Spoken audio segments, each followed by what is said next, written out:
what's up? Brandon Smitley here from BrandonSmitley.com. Today I'm going to talk about dumbbell bench pressing. Everything you could probably ever want to know about this movement and the different ways that you can do this movement.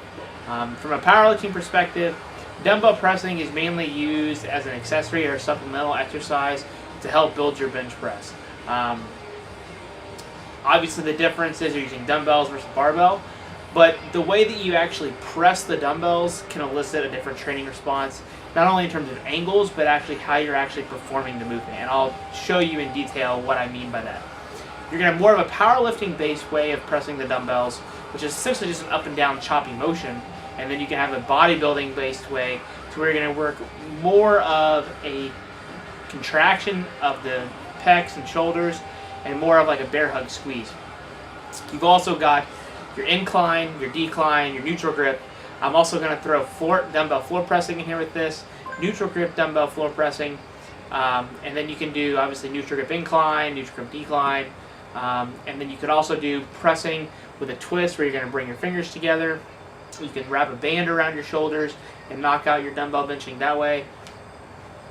So there's a variety of different ways you can do this, and I use multiple angles and varieties with clients based on what I see going on, plus just to help keep training fun and interesting.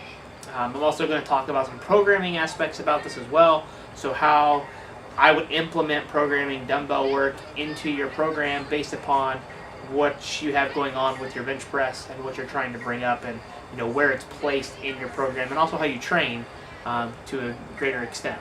So let's talk a bit about the actual dumbbell pressing itself. Okay, the first thing I want to talk about is just the two primary variations that you're going to see of how to press the dumbbells. The first one here is just going to be a powerlifting-based press. This is if you're a powerlifter, this is probably how you're going to do that. I mean, you probably don't even really think anything about it. But the average person that goes to the gym probably doesn't do them this way. They do them probably more of the bodybuilding-based way. So I'm going to cover both so you kind of understand the difference. With the powerlifting-based one, I just grabbed some light dumbbells here so I can show good examples for multiple times. You're just going to be in your bench press position. Your dumbbells are going to be at the extended position, and then again, your shoulders are still going to be retracted like your bench press. So I've talked about that in other videos, just overall your bench press stuff, but I'm not going to cover that. Just know that you don't want your actual shoulders like this. You want them actually retracted and down. You'll notice that the dumbbells are almost more in like a V-shaped fashion. They're not out here like this. Okay, they're basically right where I would go to press with an actual barbell. Now you don't want a super crazy V, but you also don't want to here. Just something where your actual arm is in the same position that it would be if I actually had to bench press with a bar. Okay. So then on your eccentric motion, you're pretty much going to come down to about chest level, to where you're actually going to have your elbows about where they would be when you normally bench press regular bar. So if you look at my actual pressing position, this is about where my elbows are when I have a regular bar. Notice my arms are normally here, and they're here when I go to press with the regular bar. But with the dumbbells, it's a little bit friendlier on my shoulders, and then right back up. Okay, so this is a lot more tricep emphasis. It does have actual pec and shoulder involvement. I'm not going to say that it doesn't. But when you do this, you can actually feel this in your tricep a bit more, and it's more shoulder friendly. So my shoulders are still staying locked into place. And again, that's why I said it's more of a choppy-based movement. It's more of like actually pressing straight up and down in a regular bench press. Now, on your bodybuilding-based stuff, so if you're actually trying to develop your pecs, if pecs are a weak point and you don't want to do a ton of flies, but you'd much rather use dumbbells to try to address that, one, make sure you're using lighter dumbbells, make sure you're using full range of motion, and understand that this type of movement is more for a contraction and a feel of your chest actually doing the work, not how important it is the way you're moving. Obviously, you want to try to increase the load over time, but if you can't feel your pecs actually doing the contractions, you need to drop the load so that you can. So, on some of my accessory bodybuilding work days, I will actually still use my regular bench press position, but I'll bring my arms out a little bit more, and then when I come down, I actually can bring them out, focus on a stretch, bring my chest up, so I have a greater range of motion in my chest, and then when I press, I actually try to hug. So what you can't see is that I'm actually trying to squeeze each single rep as hard as I can when I get to the top. So I'm actually trying to do a bear hug. If I was trying to really hug somebody and give them a huge hug, that's how I'm focusing on my press. Okay? That's the two primary differences that you're going to see. That neither one is wrong or right. It's more of what you're wanting from your dumbbell pressing work. Okay, now I just want to talk about utilizing different angles and different pressing styles. So, like I said, usually you're going to see a dumbbell bench press as your probably general pressing movement when it comes to dumbbells. However, one of my favorite movements with the dumbbells is a slight incline, and we're talking 15 to 20 degrees. Just take a regular flat bench, put like a 45 or two 45s underneath it to where you get a very subtle angle, and that just makes, for me, a world of difference in how my pecs contract, both with a bodybuilding based press and a powerlifting based press. You're going to get a little more anterior shoulder, which can also help your bench press as well, especially if you're a raw lifter. Decline bench pressing, at least for dumbbells, I don't utilize that often. Setting up in my garage is a pain in the butt, and there's only one decline bench at the other facility that I train at, so it's just usually not very practical and optimal for me. And I'm not, I have to have someone give me the dumbbell. It's almost more of a hassle than anything else. If you do like that movement, go ahead and utilize it, especially if you're not a power lifter and you just like the overall pec contraction, because you can get a good contraction from that, but that's just another variation. The other one will be more of a steeper incline, usually talking about anything from 35 to about 45 degrees. That's going to become much more shoulder dominant, but you're also going to hit a lot more of the upper chest and pec area. So depending on what your goals are, if you're powerlifting and your shoulders are a weak point, you're probably going to want to stay with more of an incline dumbbell pressing. If you're weaker off the chest and need more pec development, then again you're probably going to drop that really low incline or flat. Now, the other option you have is to do dumbbell floor pressing, where you're basically going to lay on the floor and bench press with the dumbbells on the floor with your elbows coming down and stopping. Now, I can't say how this will directly help your bench press because it's going to be on your arm leverage. I have incredibly short arms, and when I floor press, I'm that far away from touching my chest with a regular barbell. So a floor press has a great correlation to let me know where I am with my bench press before I go into a meet without actually having to bench press. So dumbbell floor press work for me is a good accessory movement if I need to bring up my floor press, which then in turn will bring up my bench press. However, I do have clients and friends that have really long arms, and their floor press is literally 3 to 4 inches off their chest. So it's a lot more tricep overload. So if you need to work a mid-range, but you don't have access to boards, you don't really have a whole lot of training partners, or you're minimal on equipment and you just go to a regular commercial gym, dumbbell floor pressing might be a good option to help you build that mid-lockout range with some higher volume. I think that covers all of the primary different ways to actually dumbbell press. The other thing you can do is change how your hands are. So the first one I'm going to talk about is a regular neutral grip. Usually you're going to be in a pronated grip when you do anything. Going to a neutral grip is going to make it more of a tricep emphasized lift. So if triceps are a weak point, then you would just pick again the option that you want with a neutral grip, whether that be flat, slight incline, high incline, decline, or a floor press.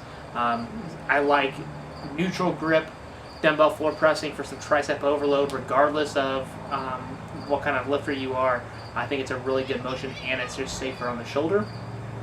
However, a slight incline with a neutral grip does wonders for me for actually building strength about 3 inches or so off the chest for the raw lifter. I think that's another good option.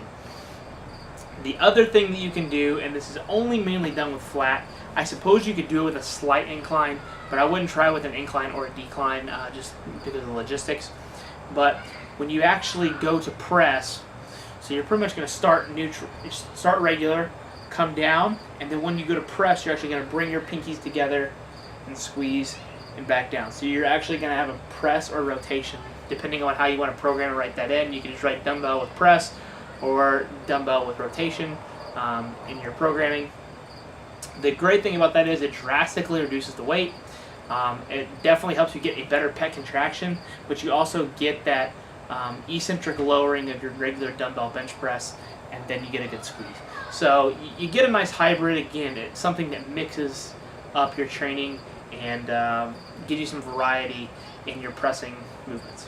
So now I just want to talk about some general programming with your dumbbell pressing work. Depending upon how your program is laid out, it's probably going to depend upon where it is in your day of your training session. I'm just going to talk with a regular squat, bench press, deadlift, and accessory layout that tends to be very common for beginner to intermediates. When it comes to that layout, if I'm using dumbbell work, on the bench press day, I would like to see that as usually the third movement.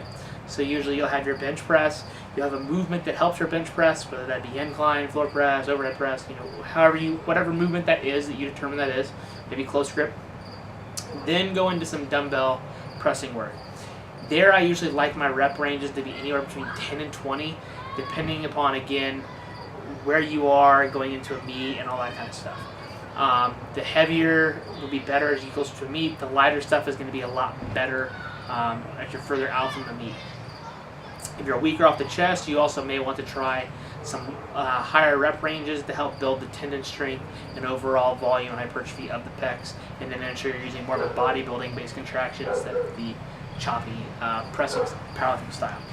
You can also put it on that accessory base day and make that your primary movement. Usually when people use an overhead press as that primary movement, don't forget that that can actually be another pressing movement, whether that be a high incline, low incline, a floor press, a close grip, or in this circumstance, it can actually be a dumbbell pressing variation that you decide to go relatively heavy on between 8 and 12 rep ranges and anywhere from 3 to 5 sets. I think that's a good way to get a second pressing in, but also keep your shoulders a little bit healthier, and you can use that neutral grip as we mentioned earlier. So that generally touches how that layout would go. If you're going to have more than 2 pressing days, then you definitely, I would say, want to have one of those days more be of a dumbbell heavy emphasized day and a little bit lighter on the barbell stuff, and vice versa, again, for overall shoulder health and long-term career of your bench press. Now, if you're like someone like me that uses more of a concurrent style, where you're having a max effort and dynamic effort days, I prefer to use dumbbell work on the dynamic effort day. So usually I like to personally do my speed work and then 1 or 2 upsets. Nothing crazy heavy. I never like to go heavier than a heavy 6. But at least that's what keeps some weight in my hands and help continue to build some strength after doing some speed work. And you're actually surprised at how much better your strength feels after that. But that's a video for another day. And then I throw in my dumbbell work, and that's where I like to use rep ranges of 15 to 20. So really, really higher on the rep range, and the whole point is blood flow, and volume.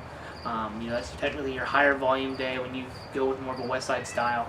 And the main thing that I like to do when I've done that is pick a weight that's a very, very challenging set of 20. It's almost basically a 20 rep max or damn near it. We'll say an 18. And then rest about 60, 75, 90 seconds, however long you determine is a good period of rest. And then stay with that same weight and try to match that number or even do better from week to week. So an example might be doing neutral grip dumbbell pressing, and your first set you do a set of 20, your second set you do 18, and your third set you do 17. The next week you run with that same weights and you try to go 20, 20, 18 or 20, 20, 17. You just try to get more total reps across 3 sets. And you do that until you either plateau to where you take a step back, or you hit 3 sets of 20, and then you can increase your dumbbell weight. I've used that multiple times with myself, and I've actually hit PRs with dumbbell work going into a meet, and that's ironically when I tend to have my best meets.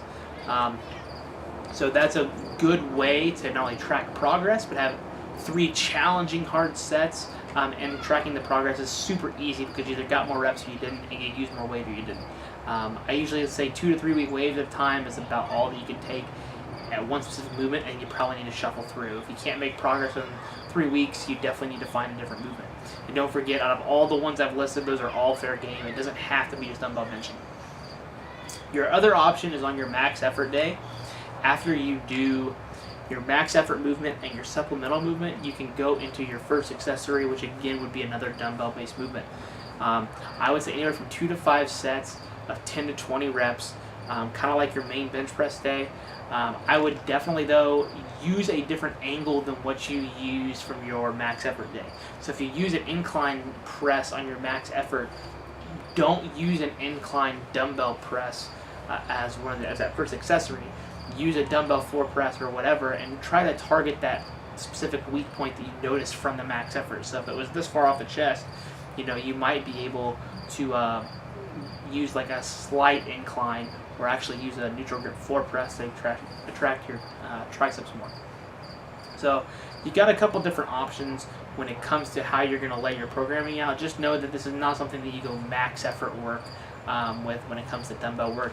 The pec injuries, the shoulder issues are just not worth it. This is a movement that's designed to build your bench press, not actually test your bench press. Hopefully that covers everything when it comes to dumbbell bench pressing, at least from my knowledge and the way that I like to use the movement in my programs and with my clients. Again, really your imagination is the limit that you have with these. Just know that there are different ways that you can actually press the dumbbells, not only in terms of angles in your grip, but actually how you're performing the contraction will actually change the training response that you're going to get. I know whenever I do my own programming for myself, when I use like a bodybuilding based day, I actually make sure that day is listed with a BB. That way I know that the weights and stuff that I'm using aren't nearly as important. I'm really focusing on contraction and quality of movement. Where if I'm doing a powerlifting based day, like usually my dynamic effort upper days, if I do dumbbell bench pressing for 3 sets of 15, I know that I'm doing more of them like a power lifter than a bodybuilder. Again, I just note that BB next to them if I'm focusing on a bodybuilding based contraction. So give some of these ideas and recommendations a try. Let me know how they help your bench press. If dumbbell pressing is actually something that you like, you hate, and hopefully you learned something. Feel free to share, subscribe, and you can keep up with all my stuff over at EliteFTS.com.